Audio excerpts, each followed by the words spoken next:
De organisatie Spelen Doe Je Zo is een actie gestart voor het Venrijse jongetje Yigit. Hiermee willen ze bijdragen aan de behandeling. Bovendien heeft Spelen Doe Je Zo een wens in vervulling laten gaan. Yigit heeft de zeldzame kinderkanker neuroblastoom.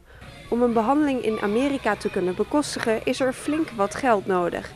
En daarom zijn er al meerdere Venrijse acties opgezet. Zo ook van Spelen Doe Je Zo. Zij hadden zaterdag een collectebus in de hal staan om geld op te halen. En die actie hebben wij opgezet eigenlijk, want we zouden Spelen Doe Je Zo niet zijn als wij dus niks voor kinderen zouden doen met zo'n ziekte. Op zondag bracht Spelen Doe Je Zo ook nog eens een wens van Yigit in vervulling. Hij mocht in de hal met een elektrisch bestuurbare auto rondrijden. Spelen Doe Je Zo heeft sinds kort zijn intrek genomen in de wijkhal van Brukske, de voormalige tafeltennishal. Maar het project bestaat al langer.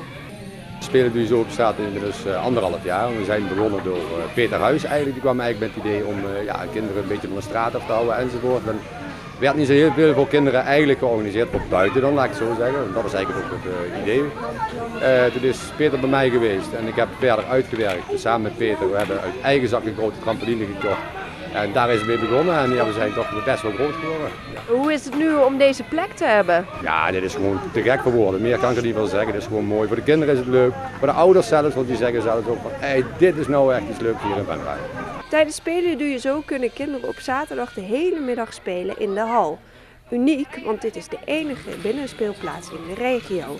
En met succes, want er komen iedere week wel rond de 60 kinderen naar de wijkhal om gezellig trampoline te springen, te voetballen of touwtje te trekken. En veel van de kinderen doen al vanaf het begin af aan mee aan Spelen Doe Je Zo. En toen bij de kiosk die daar ergens is, ging ik daar ook spelen en nu hier ook. Ik begon eerst met buiten, met een trampoline. En toen werd het steeds meer met al springkussens en al die dingen. En toen mochten ze ook de kiosk gebruiken. En nu gaat die weg, dus nu mogen ze nou deze zaal hebben van de kiosk. Hoe vind je het in deze zaal? Ja, ook leuk. En kan je ook leuk spelen en zo. Want waarom doe je eigenlijk mee aan Spelen Doe Je Zo? Omdat ik het leuk vind om te spelen en vriendjes te maken en zo. Zijn hier ook veel vriendjes van jou? Ja, maar meestal zijn er nou niet. Waarom ga je er eigenlijk altijd naartoe? Omdat die echt aardige mensen zijn en het is leuk. Wat vind je daarvan, dat daar geld voor wordt ingezameld? Ik vind dat heel goed, want het is echt zielig. Wat vind je nou het leukste om hier te doen? Met mijn vriendinnen omgaan en spelen. Er is genoeg te doen qua spelen. Wat vind je het leukst? Springkussen. Nog de hele maand zamelt Spelen Doe Je Zo geld in voor Yigit.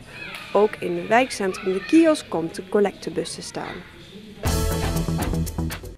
De tributeband Dutch Floyd vertrekt donderdag naar Rusland voor een optreden. Een bijzondere ervaring voor de Limburgse band. In de band zitten ook 2 Venraynaren. Drummer Maurice Mater en zanger-gitarist Bart Lochtens maken deel uit van Dutch Floyd. Enige tijd geleden werden zij ineens benaderd door een boekingskantoor. Met de vraag of Dutch Floyd een optreden wil verzorgen in Rusland. En zo is het balletje gaan rollen. De band vliegt donderdag naar Vilnius. En vanaf daar reizen ze naar de plek van het optreden, het Russische Kaliningrad. Dat is Rusland, maar niet echt heel erg ver over de grens in Rusland. Het is naast Polen, tussen Litouwen en Polen in. En het is een grote stad. Daar staat een concertgebouw waar 800 man in kunnen. En daar moet het gaan gebeuren. Hoe hebben jullie je voorbereid? Niet. Nee, er gaat heel veel werk in zitten met de instrumenten en de spullen die meegaan, de spullen die ter plekke geregeld moeten worden. Er is heel veel op en neer gebel en gemail om dat allemaal ter plekke te krijgen. En dan is het nog maar hopen dat er staat wat ons beloofd is. En qua show wat we gaan doen, doen we eigenlijk hetzelfde als wat we hier in Nederland doen. We willen er eigenlijk niet op beknibbelen, om het zo te zeggen. Dus dit jaar doen we een tournee met The Dark Side of the Moon. Dus het album van Pink Floyd. En dat gaan we daar ook doen. De band heeft al eens eerder in het buitenland opgetreden. In 2011 stond Dutch Floyd op het eiland Malta. Voor het Russische publiek heeft Bart zich al een klein beetje in de taal verdiept. En een beetje Russisch van tevoren geleerd? Ik heb gisteren eventjes wat in Google Translate gegooid. Maar ik ben het eigenlijk nou alweer vergeten. Domme vetje is volgens mij goedenavond. Die had ik wel eventjes Scott Siebel, dankjewel. Ja, die twee. Ja, dat is eigenlijk meer voldoende. Ik praat niet heel erg veel tussen de nummers door.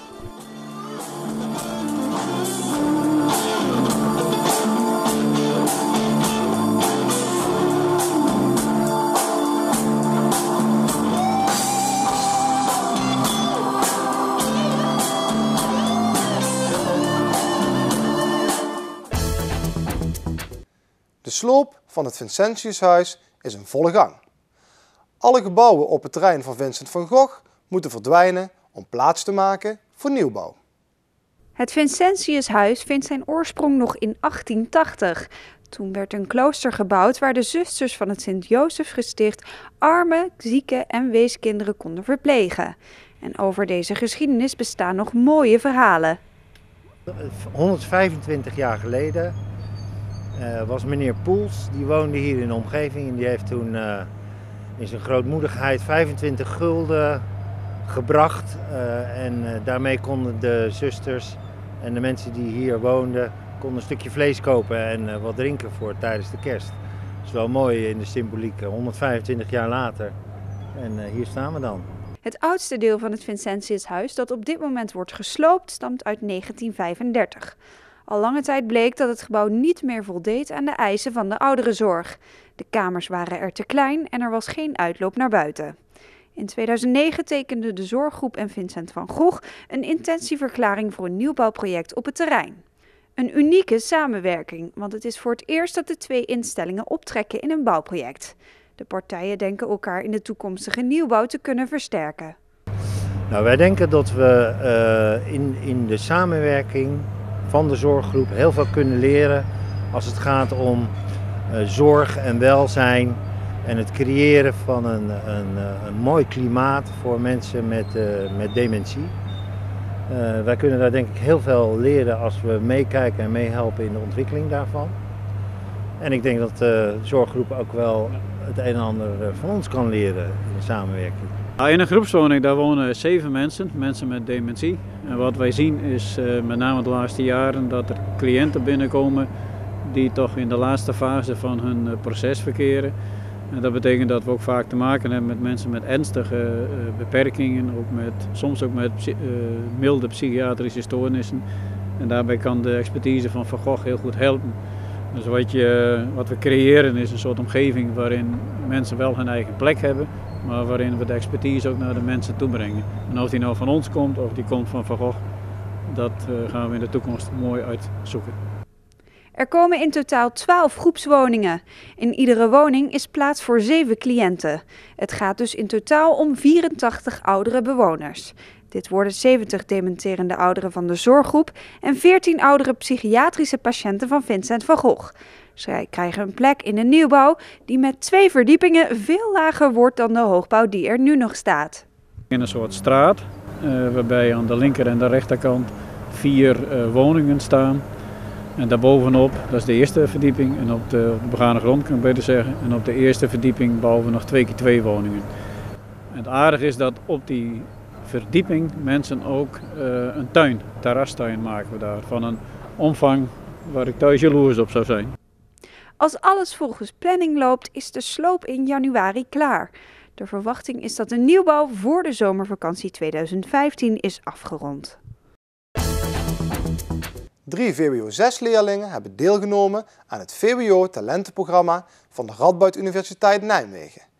Hierbij volgt een leerling een periode lang een vak uit het normale propedeuse-programma. Het is voor het eerst dat het Reiland meedoet aan dit programma. De leerlingen die er dit jaar aan mee hebben gedaan, zijn door een leraar van het Reiland benaderd. Het is mij eigenlijk aangeboden. Het is mij een mailtje gestuurd van, je hebt goede punten en je doet het goed op school. En je hebt eigenlijk tijd over, zeg maar. Dus zou je iets erbij willen gaan doen? En de optie was dus het talentenprogramma. En ik vond het eigenlijk meteen heel interessant. Omdat ik zelf nog steeds een beetje worstel met de keuze van wat wil ik nou gaan doen op de universiteit. Dit zag ik dus echt wel als een goede manier om te gaan kijken van wat kan ik allemaal doen? Wat is er allemaal? En wat ben je gaan doen? Ik ben Franse taal en structuur gaan doen. Ik denk meteen aan Frans, dus zinnen, grammatica, woordjes leren. Maar het is eigenlijk niet helemaal waar het college over ging. Het was meer echt taalwetenschap. Dus echt meer hoe zijn woorden opgebouwd, hoe komen klanken tot stand en hoe heeft het zich door de jaren ontwikkeld. Joppe is nog niet helemaal klaar met het vak. Haar eerste tentamen heeft ze afgerond met een 8,8. Binnenkort volgt haar laatste afsluitende toets. Tijdens de normale schooltijd gaat Joppe naar Nijmegen om daar colleges te volgen. En ondanks dat ze uren mist, valt dit voor haar goed te combineren. Ik had maar 1 college in de week, dus dat is 1 middag weg. Ik miste dan 3 lesuren die ik allemaal goed in kon halen. 1 daarvan was Frans, dus dat viel goed te doen. Dus ja, ik kon het goed combineren. Timo Litjens en Bjorn Bruns hebben ook meegedaan aan het programma. Zij kozen voor de studierichting Economie van de Managementwetenschappen en hebben dit beide al afgerond. Met allebei een cijfer van boven de 7. Een mooi resultaat en een ervaring rijker.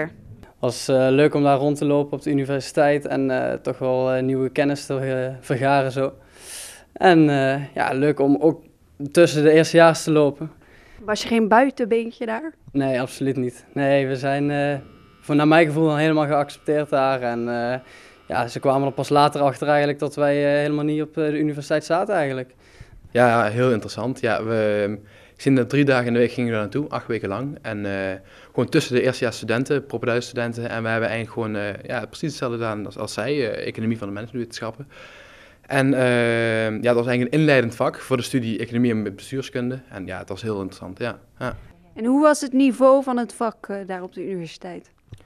Ja, dit is wel ja, een iets hoger niveau dan we hier op school hebben. Het is een academisch niveau inderdaad. En ja, het is goed te doen, het is te doen, maar je moet wel blijven opletten. Ja. Het is wel ja, wat pittiger. Ja. Het VWO Talentenprogramma is één van de dingen die het Rijnland College organiseert om talentvolle leerlingen te stimuleren. Maar er zijn meer mogelijkheden voor excellente studenten. Nou, we hebben een breed traject. In de brugklas hebben we plusklassen. Dat doen we al enkele jaren. Vanaf de bovenbouw proberen we meer individuele trajecten aan te bieden voor leerlingen. Leerlingen sprokkelen bijvoorbeeld vakken. Dat betekent dat ze extra vakken volgen, meer dan verplicht is. En dan kunnen ze niet alle lessen van alle vakken volgen. We zijn 2 jaar geleden begonnen met de mogelijkheid voor leerlingen die heel goed scoren, dus een 7,5 of een 8 gemiddeld hebben, om hun facultatieve lessen aan te bieden. Ze mogen zelf kijken welke lessen hebben wij nodig en welke lessen kunnen we overslaan. En ze werken dan uiteraard de stof in hun eigen tijd bij. En daarnaast proberen we die hele goede leerlingen, eigenlijk maar die excellente leerlingen, ook te stimuleren om extra dingen te doen buiten de school om. Zoals deze leerlingen gedaan hebben.